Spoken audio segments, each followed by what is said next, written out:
Me viene a la mente una frase, creo que fue de Paul Washer en una de sus predicaciones, que dijo a los que estaban oyéndolo que quería que lo consideraran como las palabras de un hombre que estaba muriendo a otros que estaban también a punto de morir. Y creo que no es muy descabellado pensar así. Con algunos de vosotros he hablado a la entrada de que estamos aquí hasta que Dios quiera y que la muerte nos puede sobrevenir en cualquier momento. Y todos nos deberíamos de considerar así, personas que están muriendo o a punto de morir, a las cuales nos llega la palabra de Dios. Pues en el capítulo 8 de la carta de Pablo a los Romanos hemos venido viendo en días anteriores cómo el apóstol une la seguridad de la salvación del creyente y lo que hace el creyente con lo que le sucede a la creación. Y ya hemos analizado lo que hemos llamado el gemido o el gemir de la creación, porque se nos dice ahí, en los versículos 20, 21, 22 del capítulo 8, que la creación pues tiene dos características fundamentales, una que gime, y no de cualquier forma, sino con dolores de parto, y otra que espera y que tiene un anhelo ardiente por lo que está esperando. Esa es la creación. Y a continuación el apóstol en el versículo 23 pues habla de nosotros y de nosotros mismos y dice que lo que caracteriza al creyente es precisamente lo mismo que caracteriza a la creación, que también gime y gime de gran manera y que también está esperando la liberación de esa esclavitud de corrupción, la adopción, la redención del cuerpo. Y decíamos el día anterior, toda persona, por tanto, que gime por su pecado, no por las consecuencias que tiene el pecado, que se lamenta muchísimo por su pecado. Toda persona que tiene un anhelo ardiente de que la presencia y el poder del pecado desaparezcan para siempre de sus vidas. Toda persona que unido a ese anhelo está el de su propia resurrección, el encuentro con el Señor Jesucristo y la venida con el Señor Jesucristo, toda persona que piensa y siente así puede tener seguridad de su salvación, porque esas son cosas que pertenecen a lo que el apóstol llama las primicias del Espíritu, porque nadie que no tenga las primicias del Espíritu, pues es o piensa o siente de esta manera. Pues bien, con esto se podría terminar la comparación que el apóstol hace entre la creación y los creyentes. Pero todavía el apóstol, en los versículos 24 y 25, pues sigue ahondando en el tema. No queda tranquilo y lo que hace es, digamos, completar su argumento o resumirlo o reforzarlo. Y vuelve otra vez a hablar de lo mismo en esos versículos 24 y 25. Y eso tiene que servir, como estoy diciendo durante muchos días, para que nos examinemos, para que examinemos nuestras vidas cristianas, si se ajustan a lo que dice la palabra de Dios, porque no hay seguridad cristiana si la vida no se ajusta a lo que dice la palabra de Dios. Así que para que nos examinemos y también para que no nos extrañen las cosas que no suceden, que no parezca que nos está sucediendo una cosa extraordinaria, y para que no nos extrañen las cosas que suceden en el mundo, porque el mundo gime a causa del pecado, nosotros también vivimos con nuestro pecado y en medio del pecado, así que tiene que servir para que nos examinemos y para que no nos extrañen las cosas cuando vengan. Así que los cristianos, por una parte, son los que más se gozan en el Señor. Dijo Pablo en el capítulo 5, nos gloriamos en la esperanza de la gloria de Dios. Se nos ordena que nos regocijemos en el Señor siempre, pero al mismo tiempo somos, los que más nos gozamos, pero al mismo tiempo los que más gemimos. Y esas dos cosas no están en desacuerdo. En el Señor Jesucristo también se dio eso, ¿verdad? En más de una ocasión dijo, Padre, te alabo, Señor del cielo y de la tierra. Pero cuando vamos a Juan capítulo 11, en la tumba de Lázaro, el Señor lloró, o gimió, o se entristeció en espíritu.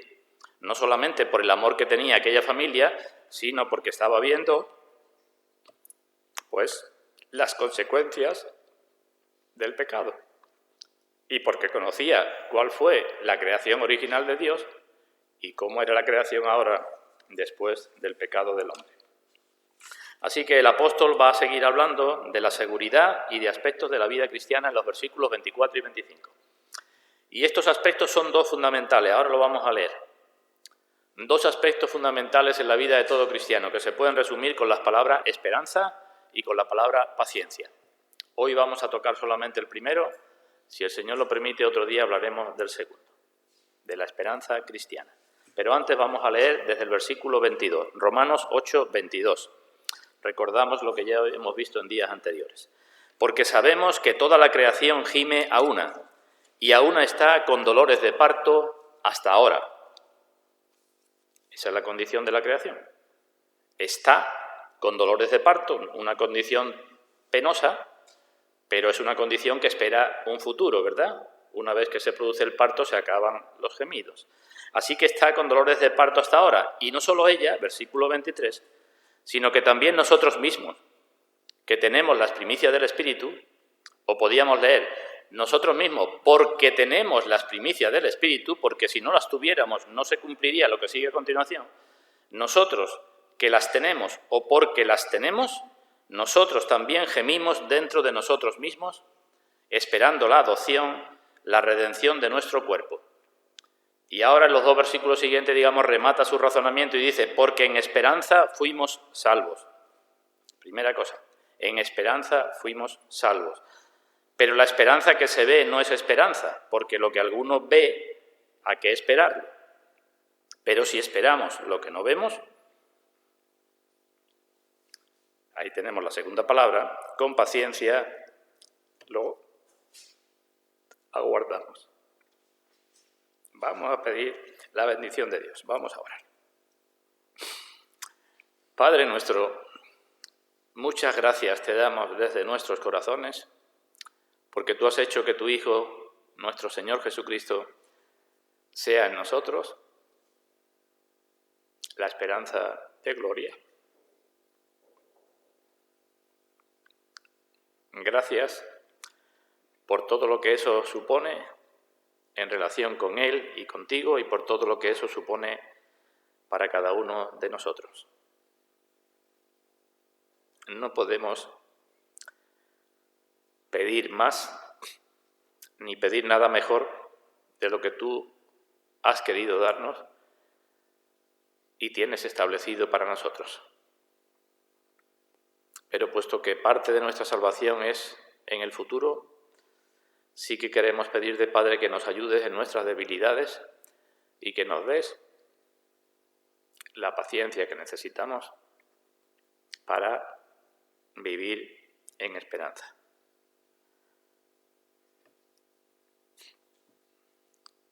Solo así entendemos que te podremos glorificar más y mejor con nuestras vidas y pedimos eso entonces para la gloria de tu nombre y por los méritos de nuestro Señor Jesucristo. Amén. Así que versículo 24, primera parte del versículo, porque en esperanza fuimos salvos. Voy a hacer una introducción y después veremos en qué consiste la esperanza cristiana y qué hace la esperanza cristiana en el verdadero cristiano. Así que una introducción. Creo que todos habréis oído un dicho que dice que la esperanza es lo último que se pierde. ¿Hemos escuchado eso? Lo hemos oído la mayoría, ¿verdad? La esperanza es lo último que se pierde. ¿Y por qué es lo último que se pierde? Y hay otro dicho que dice, mientras hay vida, hay esperanza. Así que la esperanza es lo último que se pierde porque se pierde cuando uno se muere. Pero mientras que hay vida, hay esperanza. Y la gente vive y hace, vivimos y hacemos y programamos porque siempre estamos en esperanza. Y si no, pensemos un momento. Pensemos si la esperanza influye o no en la vida y las actividades de las personas. Los estudiantes, ¿por qué dedicáis grandes horas y grandes esfuerzos a estudiar? Decimos, porque esperan que algún día eso dé sus resultados, ¿verdad? Y con eso puedan tener un buen futuro. Los que van a la mar, ¿por qué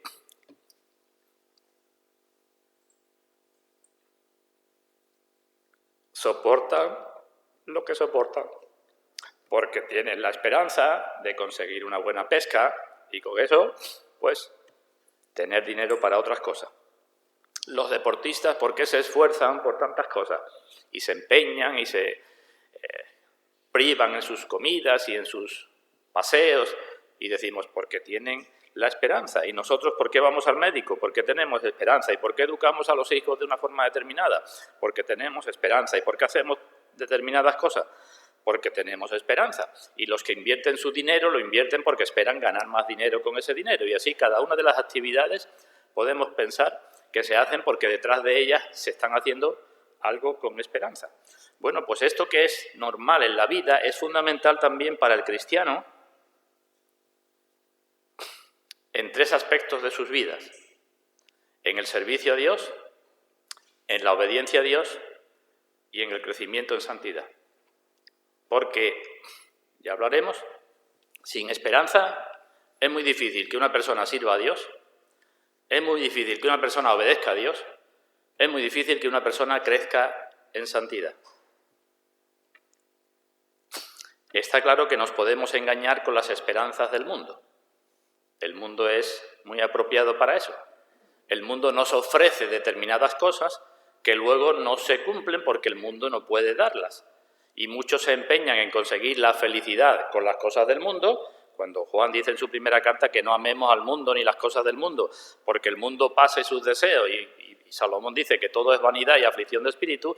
Así que los cristianos también podemos estar engañados a veces poniendo nuestras esperanzas en las cosas que luego más tarde o más temprano nos van a desengañar.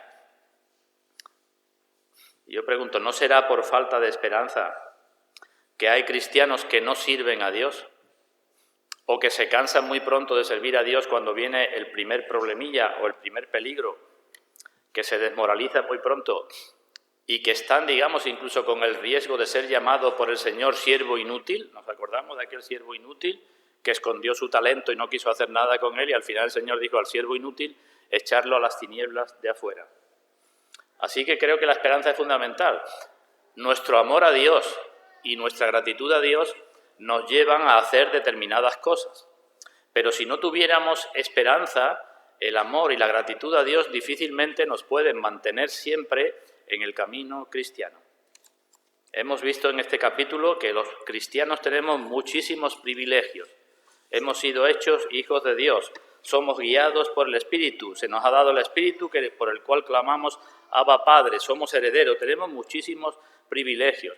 Pero todo eso sería insuficiente si no tuviéramos por delante de nosotros la perspectiva final de la gloria, la esperanza de gloria, la adopción, la redención de nuestro cuerpo.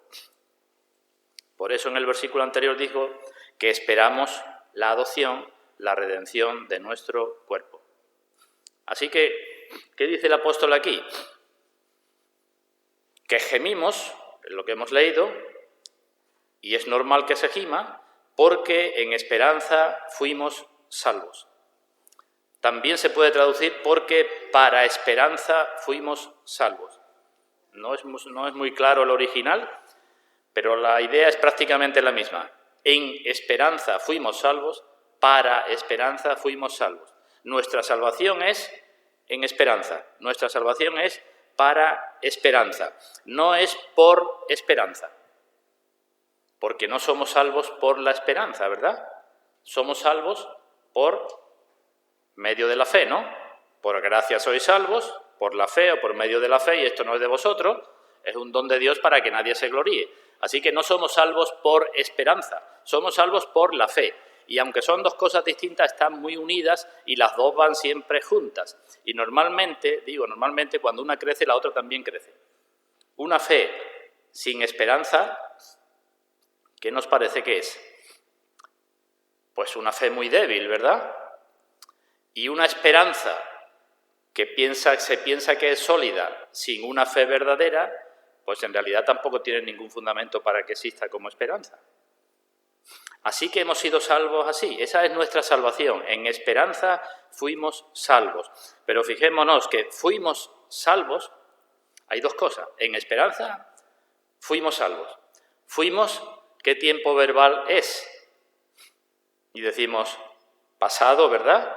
Así que fuimos salvos, ya fuimos salvos, ya hemos sido salvos, pero lo hemos sido en esperanza. Y la idea que aquí hay en esta frase es la misma que tuvimos en el versículo 23. Fuimos salvos, ya somos salvos, pero nuestra salvación no es completa. ¿Es segura o no es segura? Sí, porque fuimos salvos, pero no es completa porque hemos sido salvos en esperanza. Y en realidad hay mucho más en esperanza en nuestra salvación que lo que tenemos o lo que podemos disfrutar en esta vida. Las cosas más grandiosas de la salvación son las que pertenecen al ámbito de la esperanza. Por eso dice Pablo en otro sitio que ahora está más cerca de nosotros nuestra salvación que cuando creímos. No es que la salvación se haya perdido o se pierda. Está más cerca porque estamos más cerca de partir y estar con Cristo, lo cual es muchísimo mejor. Cuando fuimos salvos, cuando creímos, ¿de qué fuimos salvos? Pues fuimos salvos de la culpa del pecado, ya no hay condenación para los que están en Cristo Jesús. Fuimos salvos del castigo del pecado, fuimos salvos de tener que cumplir la ley de Dios para salvarnos, fuimos salvos de la ira de Dios, fuimos salvos de muchas cosas, ya fuimos salvos. Y para eso no tuvimos que hacer nada, ¿verdad? Fuimos salvos y no tuvimos que hacer nada. Pero como fuimos salvos en esperanza, significa que todavía tenemos que seguir siendo salvos. Y para lo que tenemos que seguir siendo salvos, sí tenemos que hacer muchas cosas. Juan dice en su primera carta que aún no se ha manifestado lo que hemos de ser, pero que cuando Cristo se manifieste, le veremos tal como Él es, porque seremos semejantes a Él. Y dice Juan, y todo el que tiene esta esperanza, y debe tenerla todo el que es cristiano, porque todos los cristianos han sido salvos en esperanza, todo el que tiene esta esperanza se purifica a sí mismo, así como Él es puro. Así que fuimos salvos y no hicimos nada, y estamos siendo salvos y tenemos que hacer mucho, porque se nos ha dado las herramientas para que hagamos mucho. Así que esta esperanza es fundamental que se ejerza para nuestro gozo como cristianos. ¿Vale hasta aquí? En esperanza fuimos salvos. ¿Qué es lo que nos sucede? Pues ya lo he dicho muchas veces, que somos personas muy desequilibradas. Todos. El pecado ha hecho eso en nosotros. Y en este aspecto que estamos considerando, o nos pasamos por demasiado poco o nos pasamos por demasiado mucho, porque me entendáis. O bien nos machacamos porque tenemos pecados y nos olvidamos de que fuimos salvos en esperanza, o bien no damos importancia a nuestros pecados porque decimos que ya fuimos salvos. Y nos caemos por un lado y nos caemos por el otro.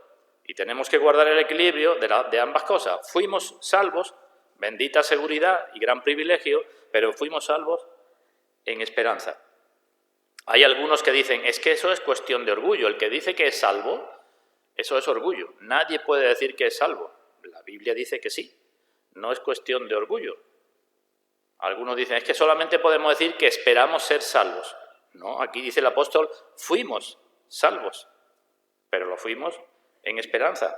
Otros, en cambio, dicen, yo tengo plena seguridad de la salvación, pero no muestran en sus vidas pues lo que tiene que mostrar el que tiene plena seguridad, con lo cual también se está equivocando por el otro lado. Así que tenemos que tener cuidado con esto. Fuimos salvos en esperanza. Y para distinguir la esperanza de la fe, voy a decir de forma telegráfica, pues algunas diferencias entre una y otra, aunque ambas van unidas, como he dicho antes. En primera carta a los Corintios, capítulo 13, nos dice el apóstol que ahora permanecen, nos acordamos, que 3 virtudes fundamentales: la fe, la esperanza y el amor. Ahora permanecen las 3. ¿Y las 3 se nos han dado o no se nos han dado? Pensemos un momento. ¿La fe se nos ha dado? Sois salvos por medio de la fe y esto es un don de Dios, no es de vosotros. ¿La esperanza se nos ha dado? Dice Pablo en una de sus cartas que Dios nos ha dado buena esperanza por gracia, que nos ha dado. ¿Y el amor se nos ha dado? Ha sido derramado en nuestros corazones y amamos porque Él nos amó primero. Así que son 3 virtudes que se nos han dado. ¿Pero qué se espera de ellas? ¿Qué se espera que hagan los cristianos con ellas? Pues que las ejerciten, porque si la fe no tiene obras, está muerta. No hay fe.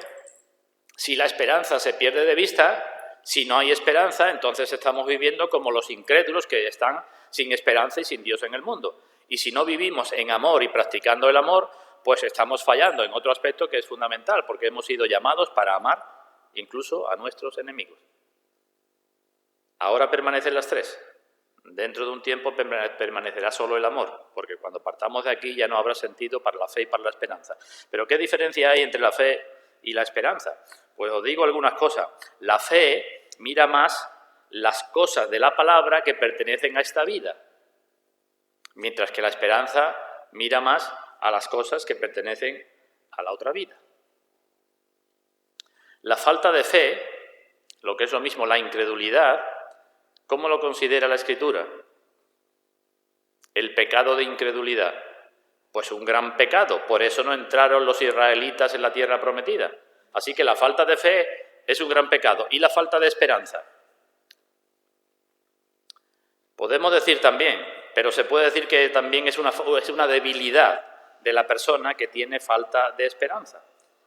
La fe mira más al Señor y la esperanza mira más las bendiciones. La fe antecede a la esperanza. Es la madre de la esperanza.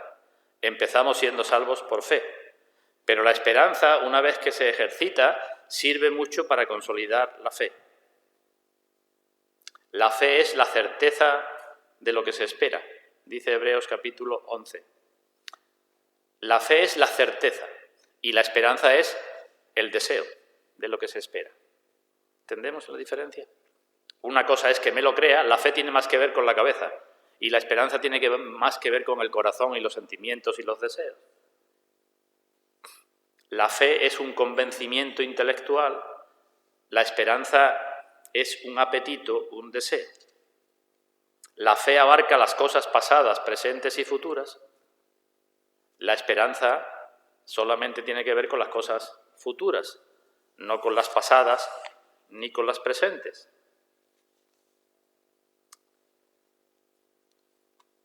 Bien, podríamos seguir, pero lo dejo ahí. ¿Está claro entonces, no? Fuimos salvos en esperanza. Pues detengámonos un poco más ahí, porque si la esperanza es algo tan fundamental para el cristiano, debemos saber qué significa, qué implica y qué efectos produce en la vida del cristiano, si se tiene o si no se tiene. Así que, en primer lugar, ¿en qué consiste la esperanza cristiana o qué significa? Pues, en primer lugar, la esperanza cristiana no es un simple deseo, aunque contiene el deseo.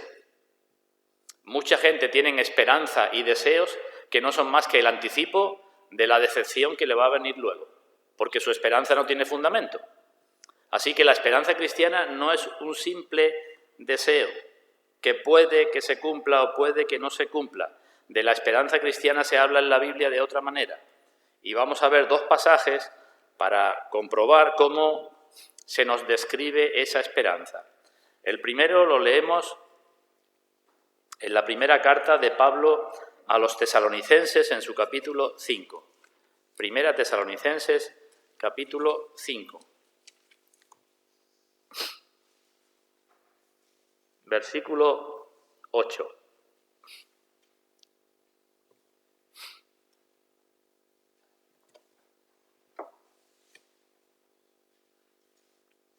Dice, pero nosotros que somos del día, seamos sobrios.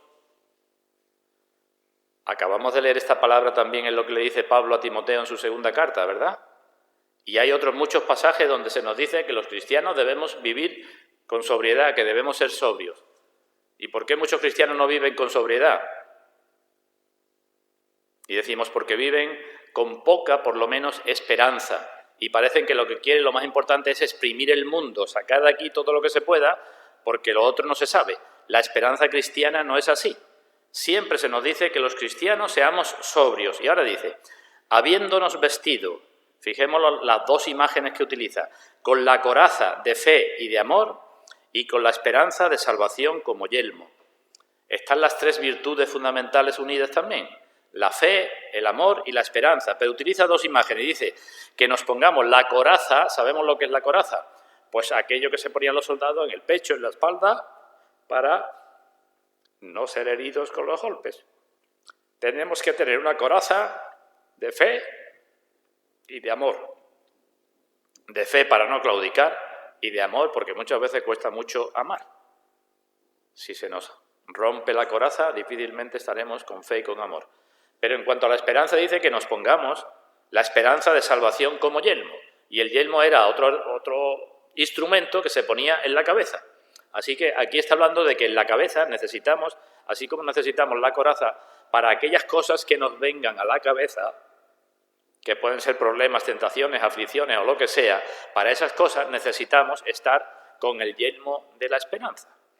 Así que no es un simple deseo, es algo muy útil, ¿verdad? Según estamos viendo aquí. No es algo que es un deseo y que puede ser y que no puede ser, sino es algo muy útil y muy necesario, porque con ello nos vamos a cubrir la cabeza. Este es un pasaje. Otro lo vamos a buscar en la carta a los Hebreos, en el capítulo 6. Hebreos capítulo 6. Versículo 18 y 19. Aquí está hablando el escritor de Hebreos de las promesas de Dios que son inmutables, que son ciertísimas, las promesas que Dios ha hecho, sobre todo cuando ha prometido y encima ha jurado, promesas de Dios que son ciertas. Hebreos 6:18 dice, para que por dos cosas inmutables, en las cuales es imposible que Dios mienta, tengamos un fortísimo consuelo los que hemos acudido para asirnos, para agarrarnos de la esperanza puesta delante de nosotros.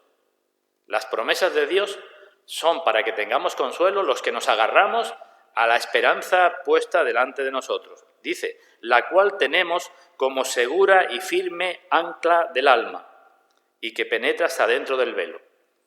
Así que en la carta anterior el apóstol Pablo dice que es un yelmo y aquí se nos dice que la esperanza es un ancla firme. Y un ancla, pues si el yelmo es necesario, el ancla también es necesaria, ¿verdad? Porque el ancla impide que cuando la barquilla sea zarandeada, pues se vaya a pique o haya un naufragio. Así que la esperanza del cristiano es algo fuerte, algo útil, algo seguro, algo necesario. Y la esperanza se hace más fuerte con la fe y la fe se hace más fuerte con la esperanza. En realidad creo que puedo decir, porque mucha gente puede decir que tiene fe, que es la esperanza lo que muestra o no el verdadero cristianismo. Los falsos cristianos viven centrados en este mundo. Viven como los que no tienen esperanza, aunque digan que esperan cosas mucho mejores. La evangelización moderna, ¿qué pasa con ella? Pues que centra a las personas en las cosas de este mundo, en su beneficio, en su tranquilidad, en su paz. Jesucristo es una especie de psicólogo que te va a arreglar los problemas, pero esa no era la evangelización primitiva. Cuando vamos al libro de Hechos y vemos las cartas, lo que predicaban los apóstoles entonces tenía muy poco que ver con las condiciones actuales. Si veis, por ejemplo, primera carta de Pedro, cuando Pedro dice a los expatriados en la dispersión, estaban pasando problemas, pero les habla inmediatamente de su esperanza, que Dios nos ha dado preciosas y grandísimas promesas. Santiago dice lo mismo en su carta, es decir, aquella evangelización, aquella predicación se centraba mucho más en las cosas que no se veían, en el mundo futuro, en la vida eterna, en el juicio final, y no prestaba tanta atención a las cosas que pasaban, a la venida del Señor Jesucristo también. Así que el verdadero cristianismo mira fundamentalmente el mundo venidero y ni siquiera está tan interesado en el infierno, en esas cosas, porque sabe el verdadero cristiano que ya fue salvo. Si ya fuimos salvos, debo saber acerca del infierno, porque lo creo, pero no estoy tan preocupado por eso. Me interesan mucho más las cosas que no se ven. Eso dice Pablo en otra de sus cartas. Y por eso hablaba así. Y decía que su tribulación era momentánea y leve, porque ellos miraban las cosas que no se ven. Porque las que se ven, dice, son temporales, pero las que no se ven son eternas. Así que hemos sido salvos en esperanza. Volvemos a Romano, tenemos las primicias, pero queremos tener más. O si queréis, lo digo de otra manera, el verdadero cristiano da gracias a Dios por lo que tiene, muchísimas gracias a Dios por lo que tiene, se regocija muchísimo por lo que tiene, pero tiene todavía más deseos por las cosas que tienen por delante. Lo primero le da seguridad, pero lo otro le da gemido y mira hacia adelante y gime con el deseo o el anhelo ardiente. Por eso el Señor habla de necio, es la palabra que utiliza el Señor Jesucristo, cuando hace referencia a una persona que dice: cuando lo tenga todo arreglado aquí, cuando tenga mis graneros llenos, cuando tenga dinero en la cuenta corriente en el banco, cuando mis hijos estén establecidos, cuando ya no tenga que preocuparme tanto por las cosas, entonces le diré a mi alma: alma, reposa y estate tranquila. Y el Señor dice: eres un necio. Y hemos de tener cuidado los cristianos porque a veces pensamos también así. No son pocos los cristianos que piensan y viven así, que dicen: ¿cuándo vas a servir al Señor? Pues voy a servir al Señor cuando tenga los graneros llenos, cuando no tenga esto, pero es que más adelante tú no sabes lo que te va a pasar. Y tú no sabes cuándo van a venir a pedirte tu alma, así que no postergues el servir al Señor. Los que funcionan así es porque viven prácticamente como los que no tienen esperanza. Si nuestra ciudadanía está en los cielos, si somos extranjeros y peregrinos, pues lo lógico es que vivamos sobriamente. Esto no significa que no disfrutemos de las cosas, porque también dice la Biblia que Dios nos ha dado todas las cosas para que las disfrutemos. Pero hemos de tener cuidado con el desequilibrio que decía antes, que rápidamente perdemos de vista lo más importante y nos centramos en disfrutar de las cosas de aquí abajo. Nos acordamos que Pablo decía: estoy muy estrecho, ¿verdad?, porque deseo partir y estar con Cristo, lo cual es muchísimo mejor. Así que la esperanza cristiana no es cuestión de deseo, y ya está. Es cuestión de seguridad. Por tanto, tampoco es cuestión de probabilidad o de posibilidad. A ver si, o es probable que yo, no es así. Es la seguridad que tiene el cristiano en las promesas del Señor. Esa es la esperanza. Esto no quiere decir que todo el que se llama cristiano sea cristiano. Ahí tenemos la parábola del trigo y la cizaña y otras lecciones similares, ¿verdad? Y esto no quiere decir que el cristiano a veces se deprima o pierda el gozo o se nuble su esperanza cuando está en medio de grandes problemas. No quiero decir eso. Pero la esperanza cristiana no es ni deseo, ni probabilidad, ni posibilidad, sino firme y útil y necesaria. Y ahora doy un paso más y digo: ¿y qué efectos produce la esperanza? Porque si fuimos salvos, pero lo fuimos en esperanza, la esperanza estará haciendo algo en nuestra salvación. ¿Lo entendemos? Ya he sido salvo, pero como todavía no he partido con el Señor, sí he sido salvo. Y si lo he sido en esperanza, porque no hay otra forma de ser salvo, la esperanza hará algo en mi vida. ¿Qué hace la esperanza en la vida del cristiano? Pues hace muchas cosas, tanto en la vida y para la vida, como en la muerte y para la muerte. Lo repito, la esperanza hace cosas en la vida y para la vida, y en la muerte y para la muerte. Y es fundamental que nos examinemos, porque no son pocos los cristianos que viven como los que no tienen esperanza, pero esperan que esa esperanza que no tienen les haga cosas en su vida y en su muerte, y es imposible. ¿Entendéis el razonamiento que estoy haciendo, verdad? El primer efecto de la esperanza, fundamental, la esperanza nos consuela en nuestras aflicciones. Qué importante es eso, ¿verdad? Que tengamos consuelo en las aflicciones. Todo el mundo creyente o incrédulo va a tener aflicciones, porque eso es lo que hay en el mundo. Pero especialmente los cristianos vamos a tener aflicciones.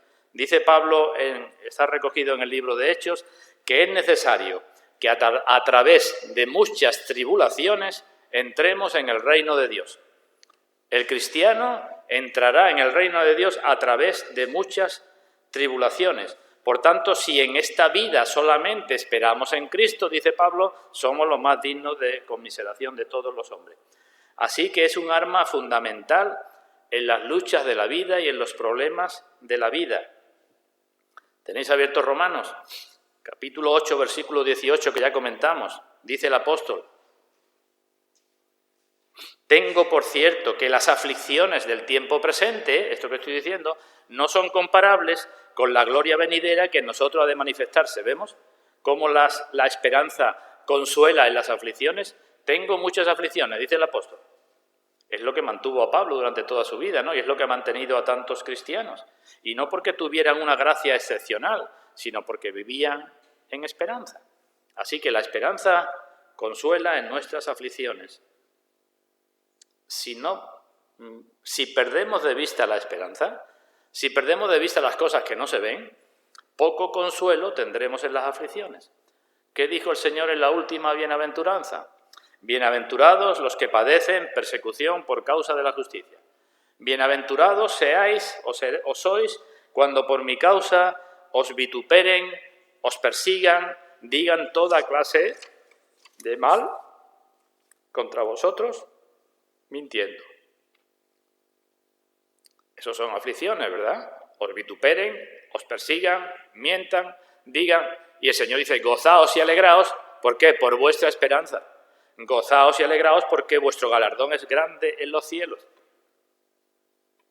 Cuando vinieron los 70 con gozo, que el Señor los envió a predicar, vinieron con mucha alegría, nos acordamos del pasaje. Vinieron al Señor rindiendo cuenta del tiempo que habían estado predicando y lo que habían estado haciendo, y llegaron muy contentos diciendo, hasta los demonios se nos sujetan. Tenían motivos.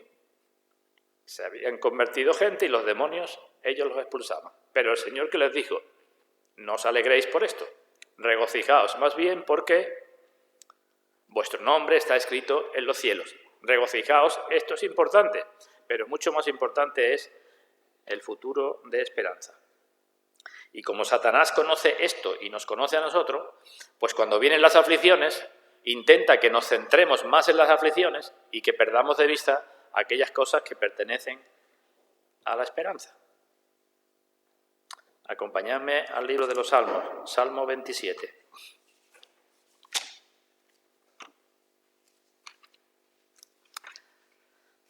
Salmo 27, versículo 13.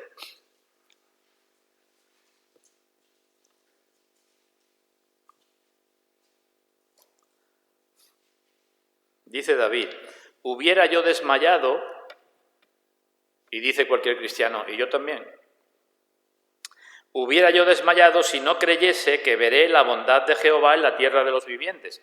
Aquí se habla de creer, más bien de fe, pero está claro que está hablando de futuro, ¿verdad? Está hablando de esperanza, la fe unida a la esperanza.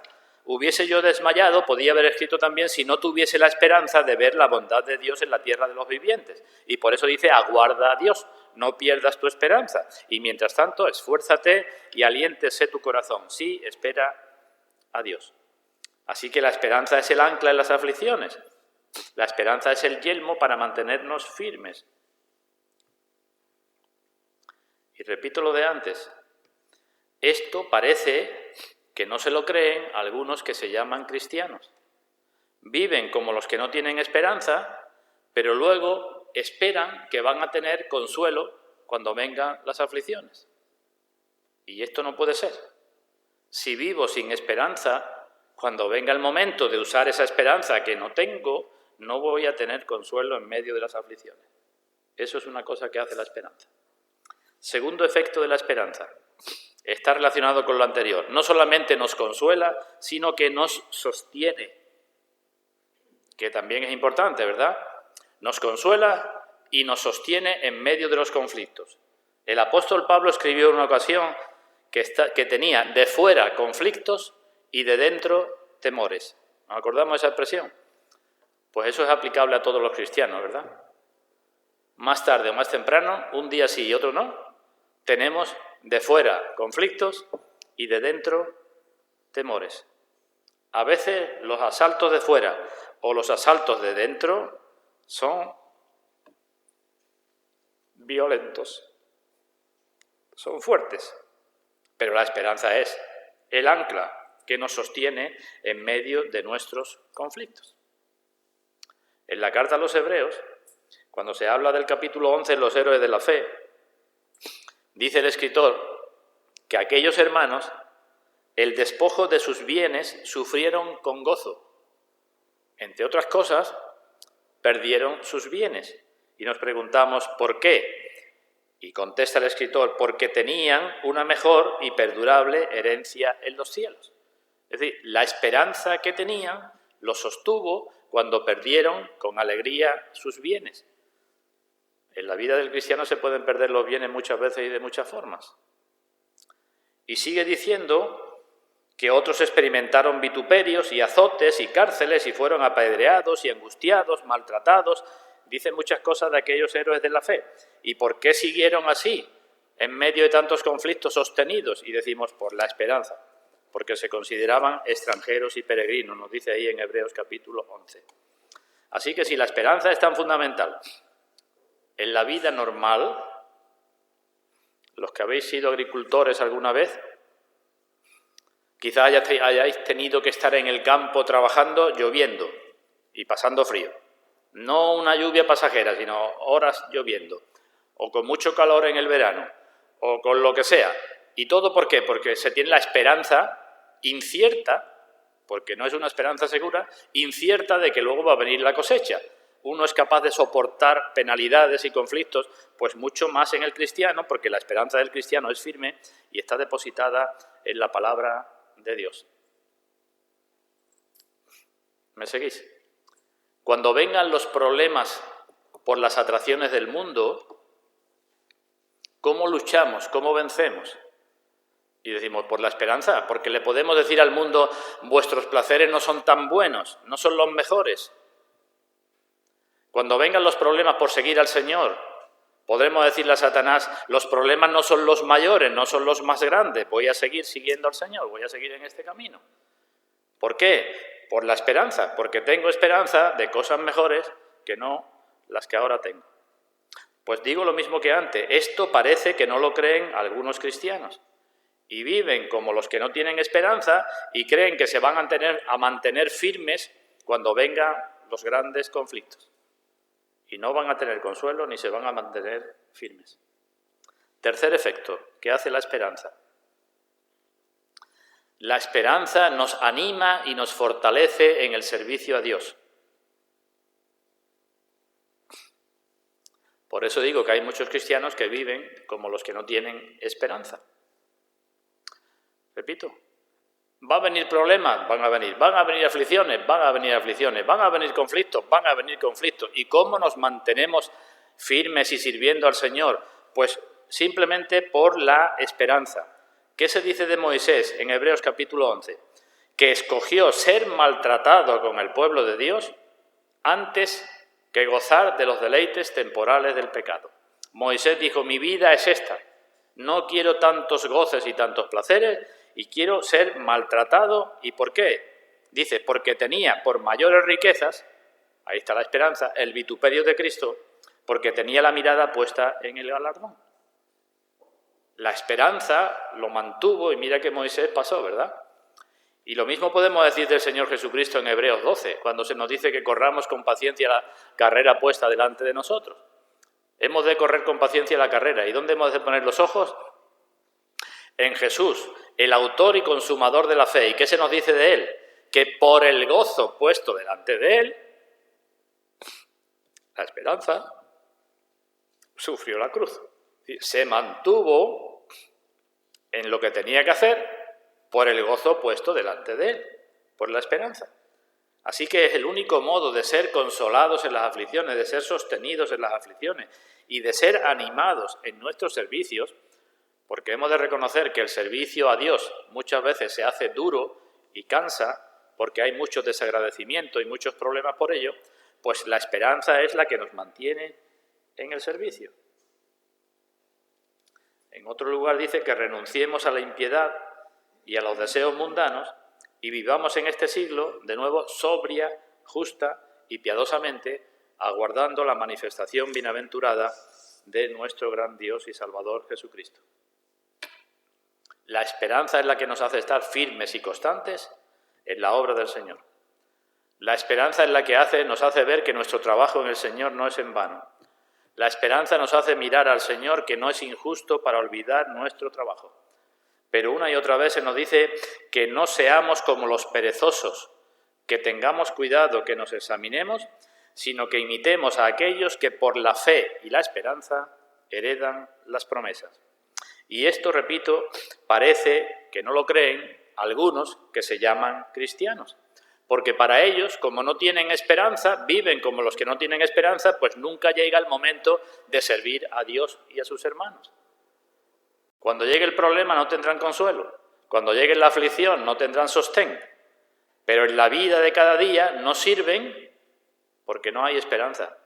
Porque viven como si no tuvieran esperanza. Y si lo hacen alguna vez, cuando viene el primer problema, pues ya se cansan y ya dejan de servir. Así que la esperanza es fundamental en la vida y para la vida. Pero también la esperanza es fundamental en la muerte y para la muerte. Ese es otro aspecto también fundamental. ¿Cómo estaríamos los cristianos? ¿Cómo estábamos antes de ser cristianos? Efesios capítulo 2.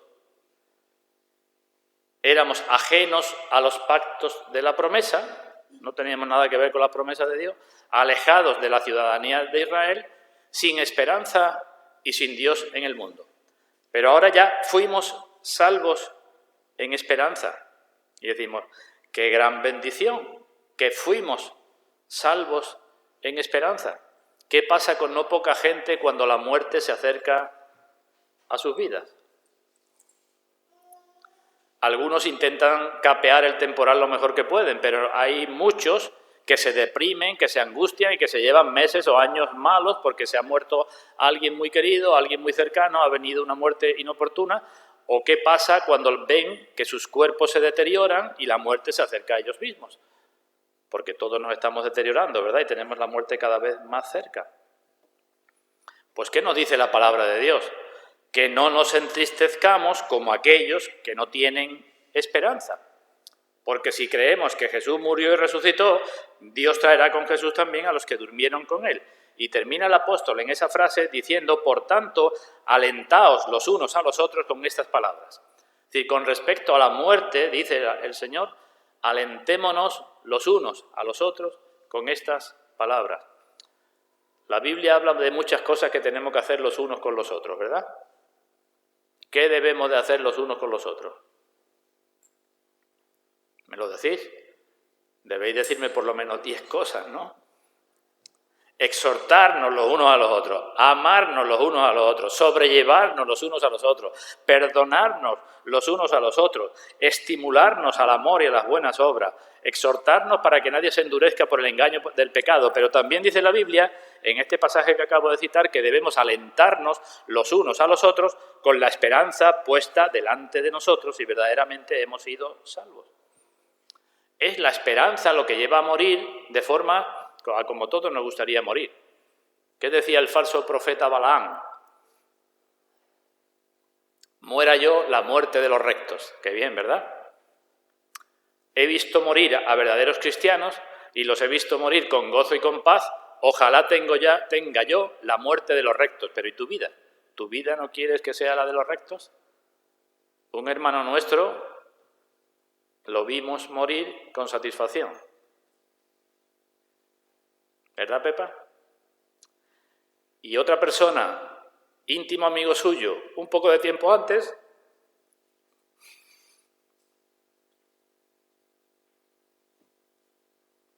cuando estaba muriendo, decía, ¿y ahora qué? Esa es la esperanza o la falta de esperanza. Como decía Job, ¿dónde quedará la esperanza del impío o del hipócrita cuando Dios le quitare la vida? Muchos pueden vivir quitándose la idea de la muerte de la cabeza, es lo que hace todo el mundo, ¿verdad? A ver si vivo tranquilo y confiado. Pero no tienen ninguna seguridad a la hora de la muerte. Y esto, por desgracia, sucede también con los cristianos, con no pocos cristianos, que viven como los que no tienen esperanza. Viven como los que no tienen esperanza y esperan que cuando la muerte les llegue o esté cerca de ellos, van a tener tranquilidad porque van a tener una gran esperanza. Eso no puede ser. ¿Vemos la importancia de esto que estamos tratando? Para la vida y para la muerte. Pues termino. Si es tan importante, para la vida y para la muerte es necesario que examinemos nuestras vidas. Y creo que solamente hay 3 clases de personas Podría decir dos, pero quiero distinguir tres clases de personas en relación con la esperanza. Y que cada uno se examine, cada uno nos examinemos. En primer lugar, hay aquellos que tienen una esperanza, podemos decir, presuntuosa. ¿Sabemos lo que significa esta palabra? Yo tengo esperanza. Si hacemos una entrevista en la calle, todo el mundo espera ir al cielo.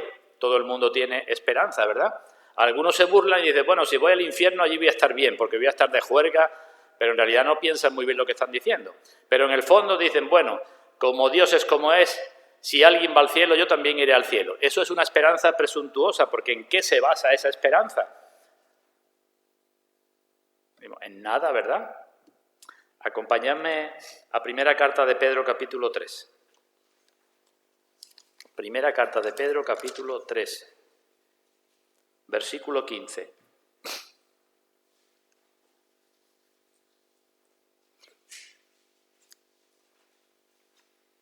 Primera de Pedro, capítulo 3, versículo 15.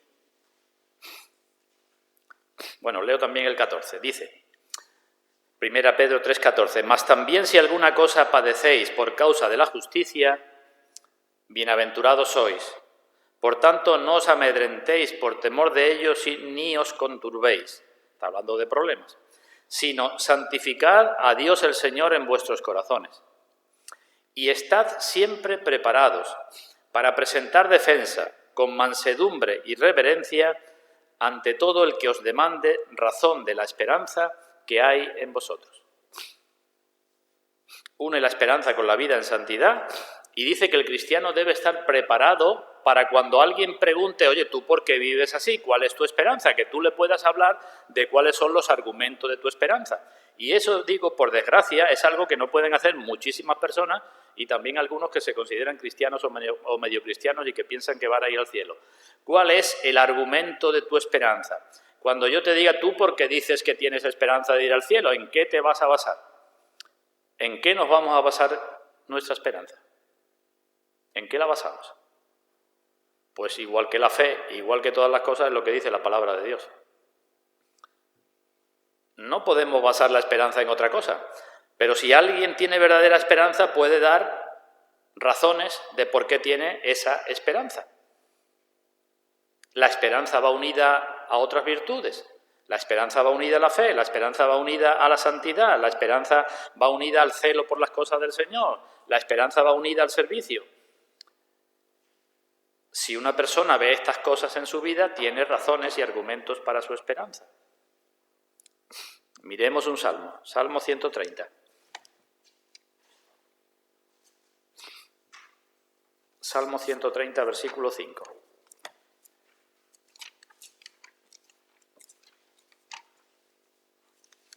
Podemos leer.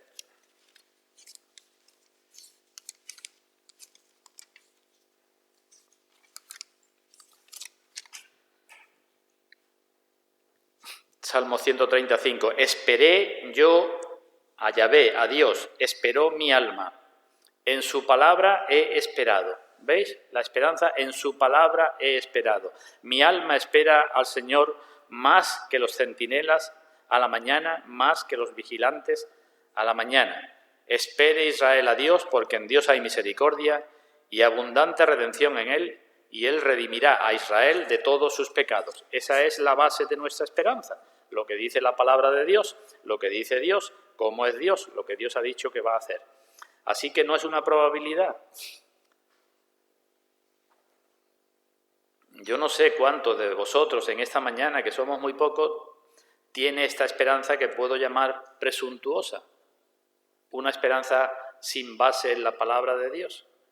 Si es así, a los que estén en esta situación, no penséis que vais a ir al cielo. La única cosa que os puedo decir es lo que Pedro dijo a Simón el mago. Arrepiéntete de esta tu maldad, porque es una maldad estar pensando que vas a estar con Dios cuando no tienes ganas de vivir para Dios en este mundo. Arrepiéntete de esta tu maldad y ruega a Dios y quizá te sea perdonado el pensamiento de tu corazón. Primera clase de persona. Segunda clase de persona. Aquellos que tienen una esperanza, podemos decir, hostigada con las dudas y los temores.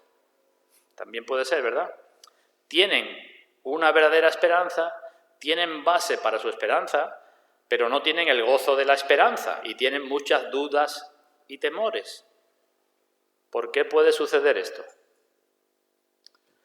Pues puede suceder por un desconocimiento de la palabra de Dios, porque le falta conocimiento de doctrina, porque creen que tienen que hacer muchas obras para poder ser salvos, si no, no tiene esperanza, por multitud de cosas que tienen que ver con la palabra, pero también puede ser porque en su vida haya pecados ocultos, poco servicio a Dios, poca vida cristiana, y entonces es normal que la esperanza la tenga con dudas.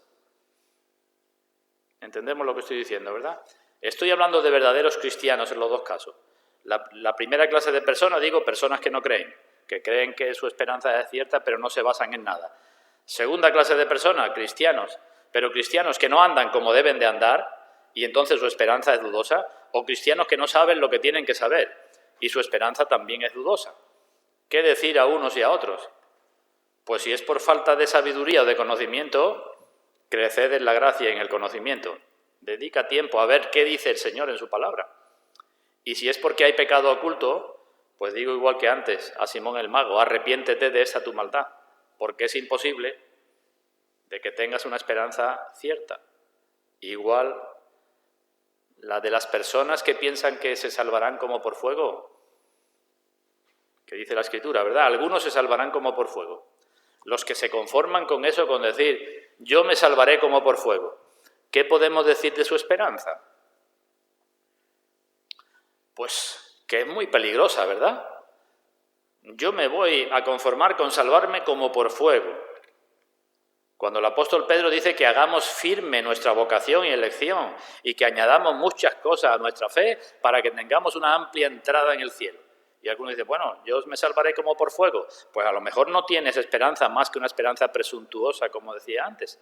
Así que no es bueno que el cristiano se conforme porque hizo una cosita, ni es bueno que el cristiano justifique sus pecados, ni es bueno que el cristiano viva de cualquier manera, porque eso hará que su esperanza no sea firme. Y la tercera clase de personas, los que tienen buena esperanza por gracia.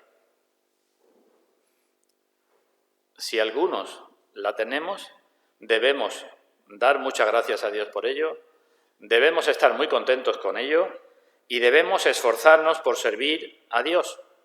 En uno de los salmos dice el escritor, ¿qué daré a Dios por todos sus beneficios para conmigo? Si tenemos una esperanza segura, debemos servir a Dios. La esperanza, la buena esperanza por gracia, debe ser cada vez más completa y debe ser cada vez más firme. En definitiva, que cuanto más andamos en el camino de la santidad, en el camino del deber, más segura es nuestra esperanza, más certeza tenemos. Por eso dice el apóstol Pablo, yo ya estoy para partir, pero me está guardada la corona de justicia. Tenía plena seguridad, ¿verdad? Su esperanza era completa. Pues Dios bendiga su palabra en todos nosotros y en otros que puedan llegarle en otro momento, que la bendiga para gloria de su nombre y para que los cristianos pues aprendamos a vivir cada vez más como debemos. Que así sea.